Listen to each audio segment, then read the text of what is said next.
গত বছরে আজকের এই দিনে ফ্যাসিস্ট শেখ হাসিনাকে বিদায়ের আন্দোলনে জিলু সক্রিয় ছিল এবং আন্দোলনের এক পর্যায়ে সে পুলিশের গাড়ির চাকার নিচে পিষ্ট হয়ে শাহাদাত বরণ করে।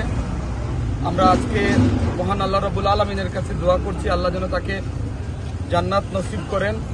তার পরিবারের সদস্যদের প্রতি আমরা সমবেদনা জ্ঞাপন করছি। জিলুর মতো হাজার হাজার নেতাকর্মীর রক্ত ত্যাগের বিনিময়ে আজকে যে স্বাধীনতা পেয়েছি, সেই স্বাধীন দেশ যাদের কারণে আমরা পেয়েছি, যাদের কারণে আমরা বাক স্বাধীনতা পেয়েছি, যাদের কারণে আমরা ভোটাধিকার ফিরে পেয়েছি, যাদের কারণে আমরা গণতন্ত্র ফিরে পেয়েছি, সেই বাংলাদেশে আজকে সেই অপশক্তি আবারও তাদের অপচেষ্টা অব্যাহত রেখেছে বাংলাদেশকে অস্থিতিশীল করার জন্য। আমরা আজকে দলীয় নেতাকর্মীদের প্রতি, বাংলাদেশের মানুষের প্রতি আহ্বান জানাচ্ছি সজাগ দৃষ্টি রাখার জন্য।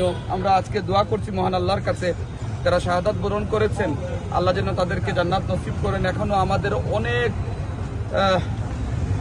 বন্ধু বান্ধবরা, অনেক ছোট ভাইরা, অনেক নেতাকর্মীরা বাংলাদেশের বিভিন্ন হাসপাতালে মৃত্যুর সাথে পাঞ্জা লড়ছেন, অসুস্থ অবস্থায় আছেন।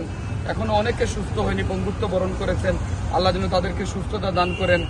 আমরা সেই সমস্ত মা বাবাদের প্রতি ধন্যবাদ এবং কৃতজ্ঞতা জানাচ্ছি যারা শেখ হাসিনা বিরোধী আন্দোলনে তাদের বুকের দন, তাদের সন্তানকে রাজপথে আন্দোলন গড়ে তুলতে উদ্বুদ্ধ করেছেন, সাহস জুগিয়েছেন, সহযোগিতা করেছেন। তাদেরকে আমরা আজকে ধন্যবাদ এবং কৃতজ্ঞতা জানাচ্ছি। আমরা বিশ্বাস করি শহীদ জিলুর রক্তের বিনিময়ে যে বাংলাদেশ আমরা পেয়েছি, যে স্বাধীনতা আমরা পেয়েছি, সেই স্বাধীনতাকে ধরে রাখার দায়িত্ব আমাদের। আমরা এখনো পুরোপুরি স্বাধীন হইনি। আমরা বিশ্বাস করি বাংলাদেশের মানুষ যেদিন ভোটাধিকার প্রয়োগ করতে পারবে এবং সেই ভোটের মাধ্যমে জনগণের সরকার যেদিন প্রতিষ্ঠিত হবে, আগামী রাষ্ট্রনায়ক জনাব তারেক রহমান বিগত 15 বৎসর নির্বাসিত জীবনযাপন করছেন এবং নির্বাসিত জীবনযাপন করা অবস্থায় উনি বাংলাদেশের মানুষের মুক্তির আন্দোলনে নেতৃত্ব দিয়েছেন। যে আন্দোলনের ফলশ্রুতিতে আমরা একটি স্বাধীনতা পেয়েছি এবং আমরা বিশ্বাস করি সেই স্বাধীনতা সেদিনই শতভাগ সফল হবে যেদিন আগামীর রাষ্ট্রনায়ক জনাব তারেক রহমান বাংলাদেশের মানুষের ভোটের মাধ্যমে রাষ্ট্র ক্ষমতায় অধিষ্ঠিত হয়ে আমাদের মধ্যে ফিরে আসবেন। শাহিদ গায়ের মসজিদে নামাজ আদায় করে আমরা জিলুর জন্য দোয়া করেছি। তার রুহের মাগফিরাত কামনা করে এখানে দোয়া মাহফিল অনুষ্ঠিত হয়েছে। এই দোয়া মাহফিলে বাংলাদেশ জাতীয়তাবাদী দল, ছাত্রদল, যুবদল, স্বেচ্ছাসেবক দল সহ অঙ্গ এবং সহযোগী সংগঠনের নেতৃবৃন্দ, তার বন্ধু বান্ধব এবং এলাকাবাসী উপস্থিত ছিলেন।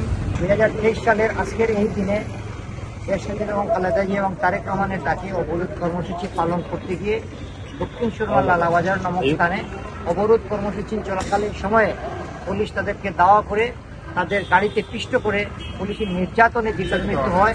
ইচ্ছাকৃতভাবে পুলিশ তাকে মৃত্যুর দিকে ঠেলে দেয়, পরবর্তীতে সে নির্যাতন করে।